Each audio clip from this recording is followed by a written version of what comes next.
Welcome back. Well, you may have heard that the gut is the new brain. The two are more strongly linked than you may have realized. So Bryce Wylde is here now to unravel the mysteries of the gut-brain connection for us. I'm mystified by this. Hey, Bryce. Yeah, it's been only really the last decade that we've investigated into this phenomenon. Some folks still don't even know that you've in fact got a second brain. And there is very much a direct mental, emotional relationship to your guts from your brain and vice versa. So, that gut feeling, you've had that before, or a gut reaction, or the butterflies in your tummy.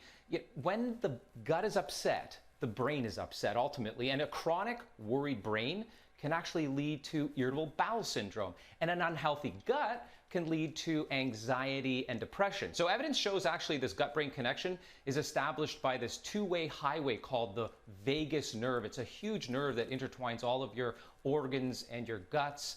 And essentially it maintains that communication between your gut and your brain. Tracy, you must have had a gut feeling that something terrible might be about to happen, that impending doom, and then ultimately it did.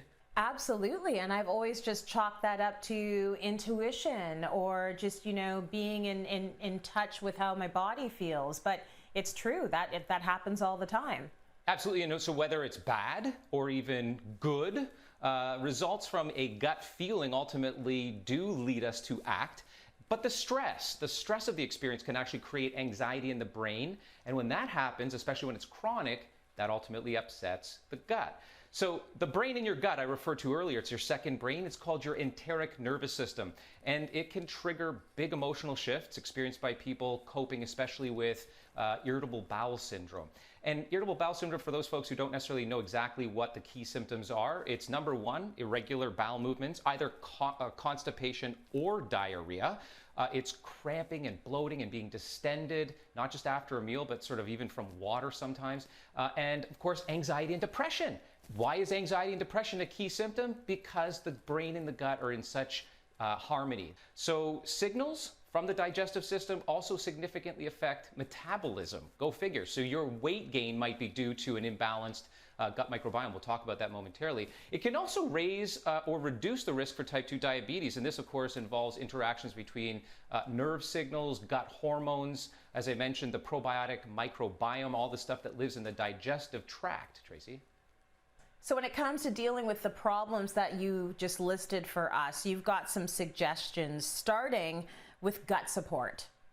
So it starts with a diet. I'm always talking about food and nutrition on your show. It's my area of expertise. So maintaining a gut that's healthy, you want to consume a lot of high fiber, but not just any fiber. So an assortment of insoluble fiber. We, roughage, you see kale, apples, lentils over here, but also soluble fiber. Soluble fiber, things like figs and prunes and beans and yams. We need more of those in our diet. You look this up on Google, insoluble versus soluble. We need to eat more soluble.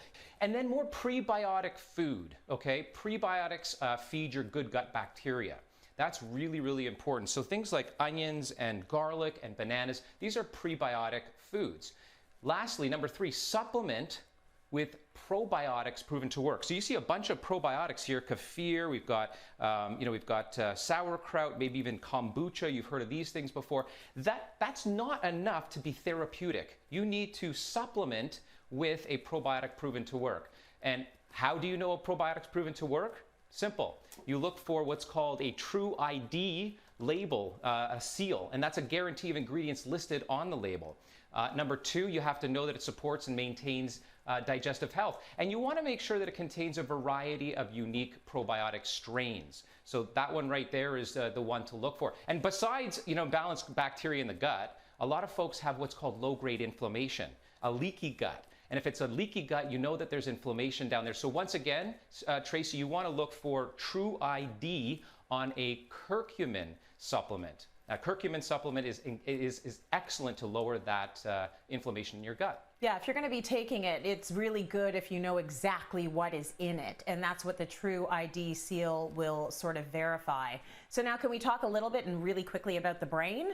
Yeah, absolutely. And so once again, to support the brain, you want to make sure you get a really deep and restful sleep. You want to make sure that you're doing some intense exercise, in particular in the morning, to burn off that cortisol and stress, #1 North American-wide silent killer, and meditation. Tracy. A deep breathing meditation can also help lower stress. Now, here's one of my favorite supplements, by the way, because of the rhodiola and ashwagandha in it. It's called Adrena Smart, and it's a supplement that can also help to handle stress better. And what it does is it works to support healthy hormone function. It aids in that deep, restful sleep I talked about, stops nighttime waking, that's key, and it normalizes cortisol. That's the stress hormone, and it balances mood. We need more of all of that, Tracy, if it's me making the recommendation.